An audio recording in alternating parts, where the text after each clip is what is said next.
guys, welcome back to my channel. My name is Stephanie Menendez. Normally I do teaching content, but I have also been kind of vlogging my pregnancy journey. And well, I had my baby. This is Charlie, and I really loved the birth stories, positive birth stories and podcasts and everything like that when I was pregnant. So I am going to be going through my positive birth experience today. I'm very thankful and very happy for the birth team that I had and also the birth experience that I had. I wouldn't really describe it as super painful or like super long, dreadful experience. Definitely don't want to do it anytime soon again, but I would say that I had a really good birth experience. So I actually gave birth in a hospital, which I was a little bit nervous about because hospitals make me nervous, but I think it was inevitably the best thing for me, for my baby, and the experience was what I wanted it to be. So I'm gonna walk us through my birth experience. So started April 11th at 10:30 p.m. Her due date was April 12th. So I was actually really happy about this because we were scheduled for an induction on that Friday, which I really did not want to do. So I fell asleep around 7 because of course, my entire pregnancy, I had no issues sleeping. And then April 10th, I got like 3 hours of sleep, couldn't sleep. And so I went to bed super early, April 11th, and only slept for like 3 hours because, you know, they're trimester, you have to pee all the time. So I woke up at like 10:30 to pee, and I couldn't fall back asleep because I was having some back pain. And I had a coworker tell me, you know when labor starts when it feels like you're either gonna have like a bowel movement or you're having like back pain, like with these contractions. Otherwise it's like Braxton Hicks. And I was like, yeah, okay. But that was definitely the case for me. I was really hoping that I wouldn't have back labor, but I definitely did. But we made it through, we pushed through, and it wasn't too bad. So yeah, I started at 10:30 having some contractions, and I was like, okay, I think I'm in labor and it's getting kind of painful, so I'm gonna get in the tub. And I got in the tub probably for like, I wanna say an hour or so, if that. And I was like, okay, you know, the water's getting cold, like I feel like my contractions are ramping up a little bit. I was in the tub just listening to meditations, trying to relax and just like enjoy myself as much as you can in labor. And so then yeah, I got out and I was like, okay, definitely ramping up, because then I threw up, which was super fun.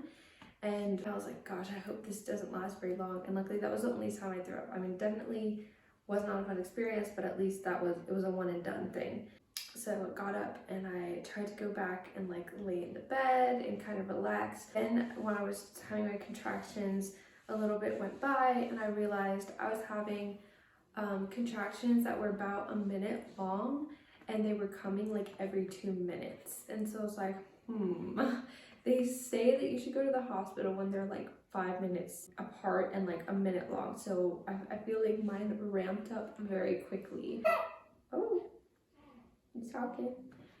We called, I had my husband call, because at that point they were like getting pretty painful, like a little bit difficult to like talk through. Like I had to focus like on my breathing. So hypnobirthing helped me so unbelievably much. I don't think I could have done a natural birth without it. I was really breathing through my contractions, and then just like instinctually, like they say, you know, listen to your body, listen to your instincts, because you'll just kind of know what to do. And that was definitely the case for me, because I started like tapping along with my breathing so I could make sure that I was staying on track. And that wasn't anything that I had like researched or like seen anyone else do, but tapping, like breathe in 1, 2, 3, 4, 5, 6, and then breathe out for like 8. The tapping just really helped me, and it also helped distract me when the contractions were like super pain, or not really super painful, but you know, they were more intense. It helped me stay on track and then like distract me, because like I could feel like the tapping of my fingers. It was hard, so it was a little painful on my fingers, but that was a good distraction from like the actual contraction, like back pain. And then I did have some like abdominal cramping, kind of like more intense like period cramping. But yeah, so he called and felt like forever on the phone. It felt like they asked 8 million questions, and in my head I was just like, I'm having contractions for a minute long every 2 minutes, just tell me to go to the hospital. And they did end up telling me to go to the hospital. They let them know that I was coming. Alright, so I ran out of storage, and then we had someone come over and she had to eat. The rest is history. So it's 4 days later, but finally gonna finish this first story. But where I left off, so we had called and they said come into the hospital, and I want to say that it was around 1:30 a.m. I checked my Ovia pregnancy app that was giving me updates on my pregnancy, and then I could also time my contractions, so that was really helpful. But we ended up probably leaving around 2 a.m. to go to the hospital. It was about a 30-minute drive, and we actually ran into traffic. They were like fixing a road or something on the way to the highway. So, and I remember seeing a sign earlier that week that was like doing construction off of this highway at this time, blah, blah, blah. And I was like, dang, I really hope we don't run into traffic when we're going to the hospital. We did, but luckily it wasn't bad. They just kind of waved us through anyways. I was just worried that the road was closed and that we would have to turn around. And let me tell you, contractions in the car are the most uncomfortable because you can't move around or find a position that's really comfortable. You just kind of got to work with what you're seated in. So I was still doing my breathing and trying to listen to meditations, and it was just, those were the worst. I think out of everything in the car, it was the worst.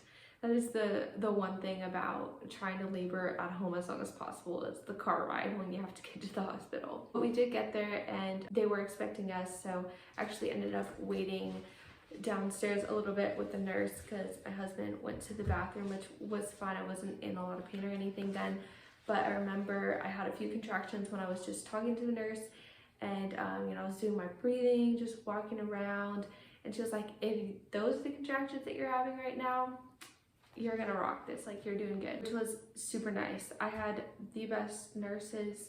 They were so kind and so supportive, and that's why I just say that that birth team is crucial. I know you can't really pick the nurses that you're gonna have, but I was very lucky to have some super nice nurses. So I went up into triage, and my mom actually ended up meeting us up there as well, and was with us while I was getting like assessed in triage. And they were saying, oh, I don't think you're going to be in triage very long, we'll probably get you checked into a room pretty quickly, which was the case. So I was a 4 centimeters like 2 days before at my doctor's appointment, so I kind of assumed that once I got into active labor, like things would go decently quickly. I know you can't know that for sure, but I just kind of had a feeling because I was like starting at a 4 centimeters. So they checked me and I was 7 centimeters, so they definitely got me into a room, and it did not take long. And I wasn't really planning on having anyone but my husband in the room with us, but my mom was like, you know, let me know if you want me to leave, and I never wanted her to leave. So it was really nice having her there. It was a great bonding experience. She got to see her grandchild being born, and it was awesome. So, and I needed the extra person to help, which I'll get into later.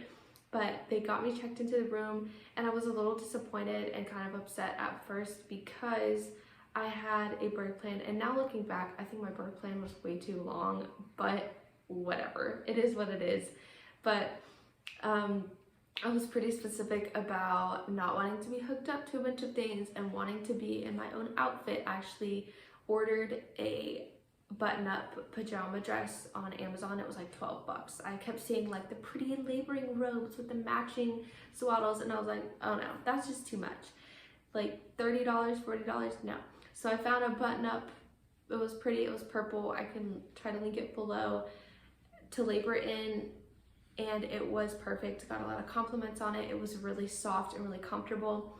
But initially they did not have me in my own, I came in my own pajamas, and they had me change in triage into the gown. And when I got checked into my room, it was the same, and I was like, what's going on? I said I wanted to labor in my own stuff, and they got me hooked up to a bunch of stuff immediately, which is another thing I said I didn't want, because I wanted to be mobile, move around, labor in the tub, things like that.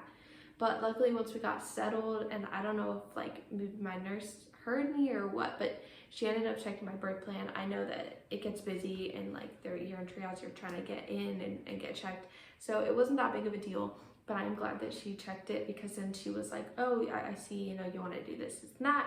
So she ended up asking me if I wanted to labor in the tub, which I did. And it was great. I was told at my doctor's appointments that they just had like a normal bathtub, like it wasn't anything special, you know, it wasn't a birthing tub or anything, but it was great because it had jets, like a jacuzzi, and that was super, super helpful on my back when I was having contractions.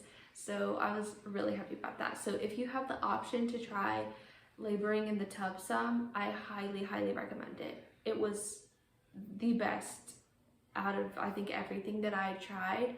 It was the most comfortable and relaxing for me personally. My nurse, she said, if you have any urge to push, like at all, like let me know, because the doctor will have my head if you have a water birth. So that is another thing. Initially I thought, oh, maybe it might be cool to do a water birth. That was not an option at my hospital. So if that's something that you're wanting to do, definitely discuss that. But I am kind of glad that I didn't really plan for that, because I don't know if I really would have liked the whole pushing in the tub, but laboring in the tub was the best for me. And I think I did that for a few hours. She kept checking me and monitoring the heartbeat, and everything was good. And I ended up asking for a snack. They just brought me some Jell-O. I highly recommend, like, if you are getting hungry, try to eat if you can, because it gets really exhausting and you don't know how long labor is gonna last. So having that extra energy is definitely good. So, and while I was in the tub, the doctor ended up coming in as well, and oh man, for like the last trimester, I was like, oh, I wonder who's gonna be the doctor on call when I give birth, because there was probably like, I think there were like 5 or 6 of them, and I rotated, met all of them throughout my pregnancy. I had appointments with all of them. And the doctor on call that night ended up being none of them that I had met before. None of them that I had met before. So I was a little nervous about that, but she ended up being great. It was great, but made me a little nervous at first because the nurse asked her, oh, do you want to look at her birth plan? She said no. I was like, okay, we've never met and you don't want to look at my birth plan, but whatever. All ended up being good. You know, at some point in labor, at least for me, I got to the point where I was like, I don't care what's going on around me. I just need to focus, because labor and delivery is such a mind over matter. You hear it a ton, and it's so, so true. If you let yourself get negative, if you let yourself get stressed out, it's game over. Like, you will have a terrible experience. So I just kind of like let it go, like it was whatever. Cause I mean, my nurse was listening to me and I felt comfortable, and like I had people that could advocate for me as well. So all was well.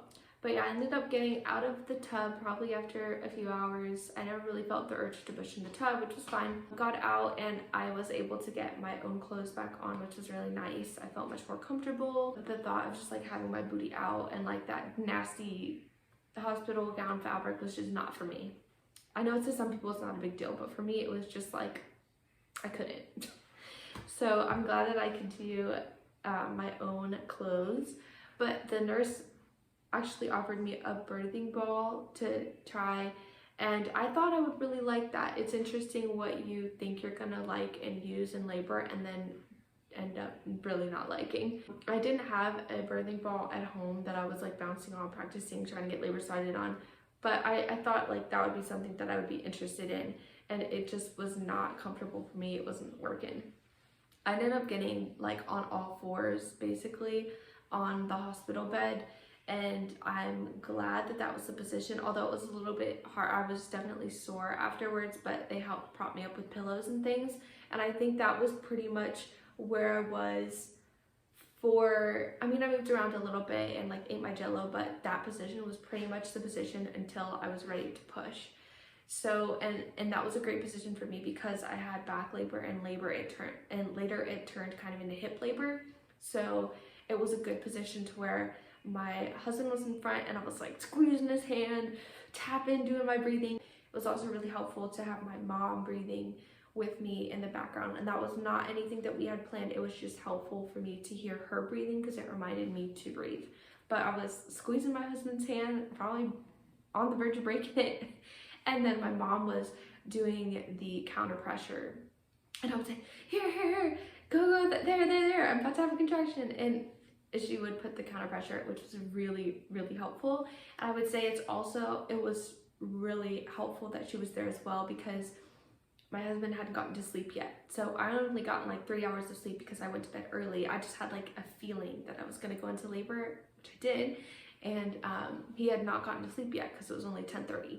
So by that point, he was super exhausted, and my mom had gotten some sleep. I'd called her and woken her up, and she met us at the hospital.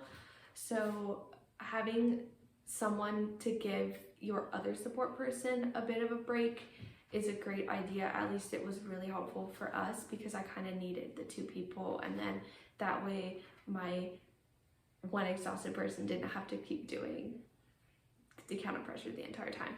But it was really helpful to have that counter pressure, and I at one point thought that my water had broken, and it did not. It was actually blood, which was great. But don't let all that, like the fluids and everything, freak you out because it was normal. It wasn't anything bad, and it didn't bother me at the time. But they checked me again, and I think I was at like a 9 or something, and the contractions were really, really picking up. And at that point, I was on the verge of this needs to be done. Like there were some contractions that were really, really intense, really, really painful, and I would like start to kind of like not breathe and freak out, and then I had to remind myself, no, you have to breathe, you have to keep calm, because if you don't keep calm, you're not gonna be able to do this anymore. So I kept breathing, doing my tapping, counter pressure, helped a ton. But there was a point I had someone tell me, ask your nurse, when is the point of no return on the epidural? So I ended up asking her like how, and I knew the answer to this. I asked, how much longer is this gonna be?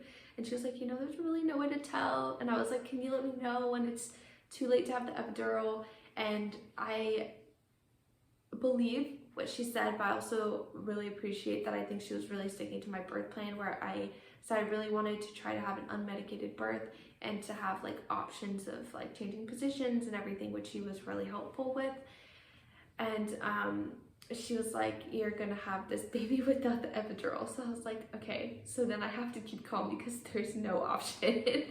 Which was fine. It didn't stress me out or anything. That's what I wanted, and I kind of felt proud in that moment. And my husband was like, she wanted to do it without the epidural anyway. So everybody that was there was very encouraging.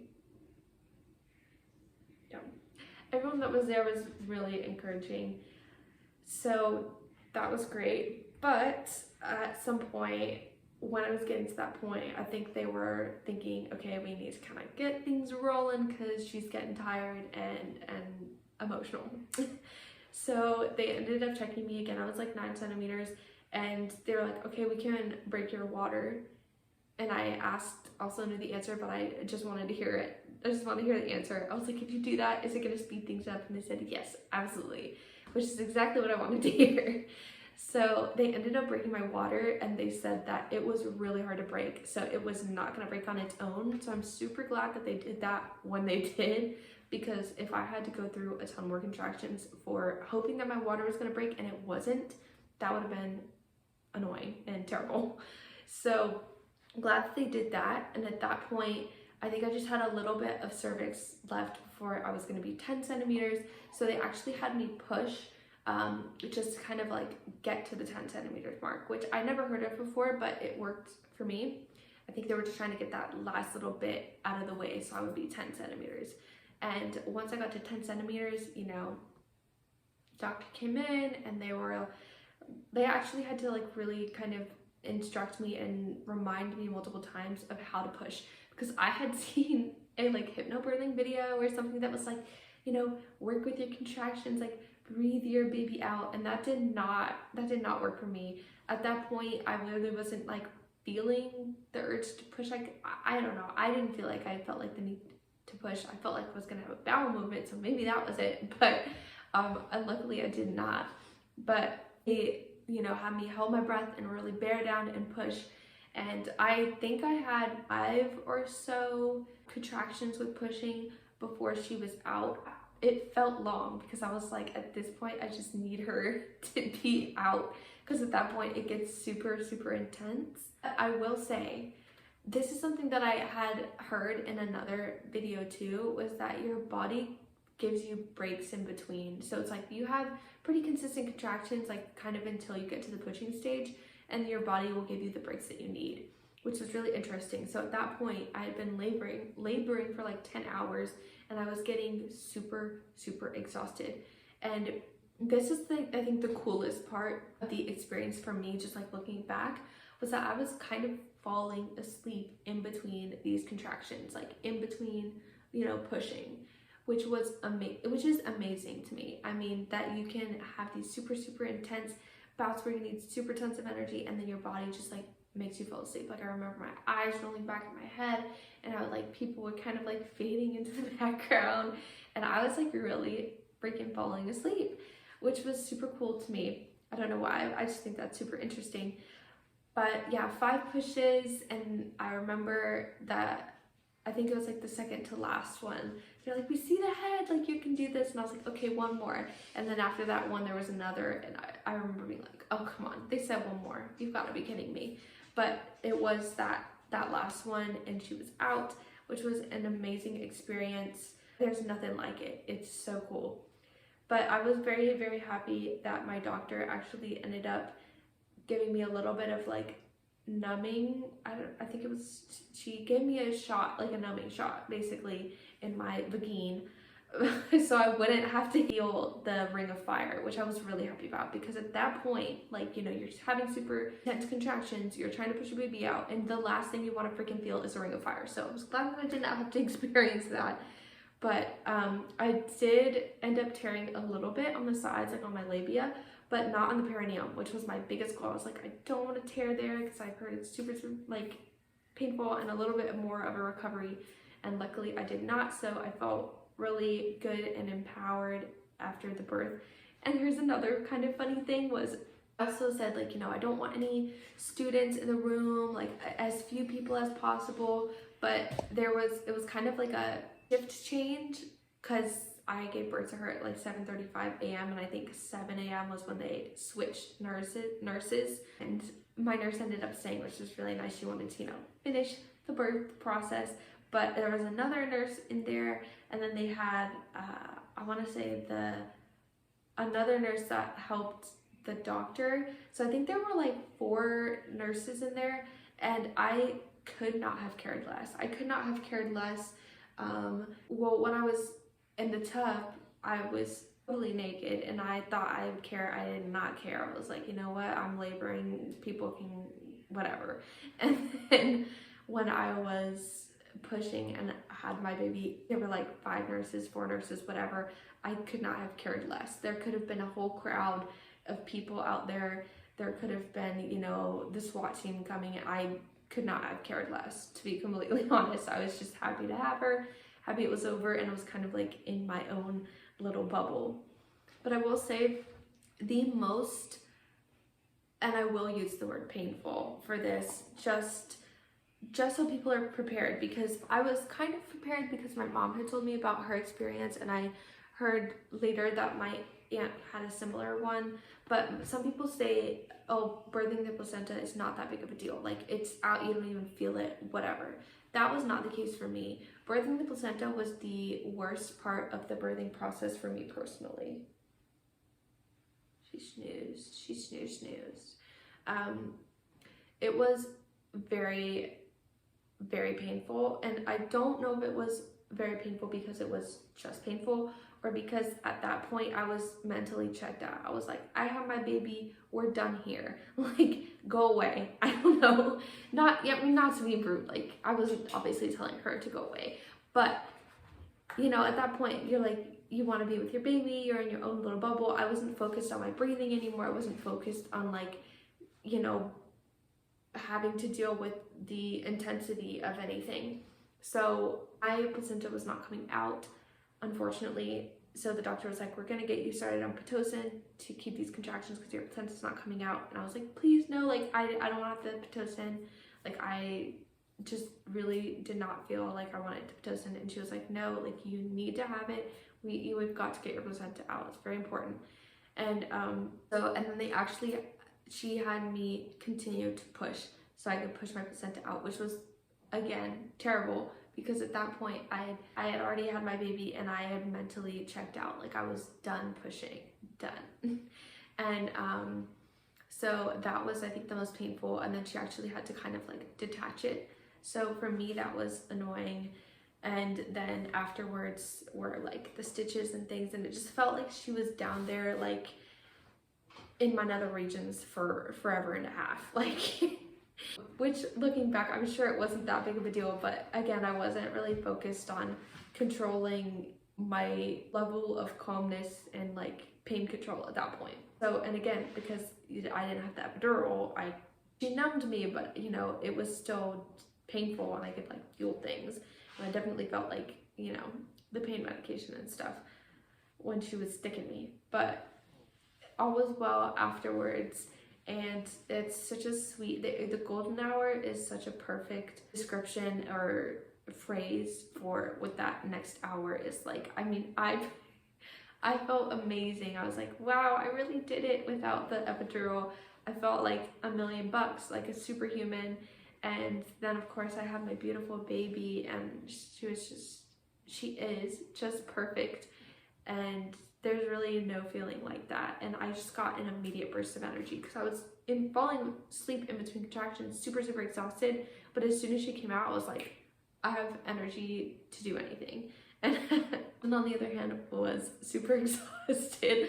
I think he ended up like sitting in the little chair, and the doctor ended up giving him like a blanket and was like, good job, like you can rest now. Which I think is so funny. And you know, of course, you have plenty of time for bonding. The golden hour, I feel like, is time for mama, and then you can establish your breastfeeding, your snuggles, and yeah, it was just perfect. Great experience. Me birthing the placenta was the worst part. So labor and delivery, that full like what 10 hours that it was totally manageable. So if you're looking to have an unmedicated birth in a hospital, at your house, whatever, definitely look into the hypnobirthing. It was life-changing, the game changer for me. And if I give birth again, we'll definitely be doing hypnobirthing again. Afterwards, I was thinking, would I get the epidural next time? Now that it's been some time, I think I might not. I really did not have that bad of an experience, and it's just so empowering afterwards. And it was cool talking to the nurses too, because, and again, they were so nice, like my hype women, and super great. They were, I think also the reason there were like 4 or so nurses in there was because one of the nurses told me they don't have a lot of unmedicated births now, so that whole experience is kind of rare now, and I think the nurses wanted to participate. So they said a lot of the birthing experiences that they work, or the women that they are working with, they get the epidural, and it's a much different process. So it was cool that we all kind of got to experience that together, and that I got to experience it with my husband and my mom, and it was just beautiful. So I hope you enjoyed this birth story. Definitely think it was a positive experience. Very happy with it. And if you're looking into an unmedicated birth, check out Hypnobirthing. Check out some of my other videos, and like and subscribe, and comment down below if you had a similar or different birth experience. Give other mamas some encouragement and some positive words of affirmation. So good luck if you're pregnant right now. I'm sure you'll do amazing, and congratulations to all you mamas out there that have already had your baby. So thanks again for watching. I'll see you guys later. Bye.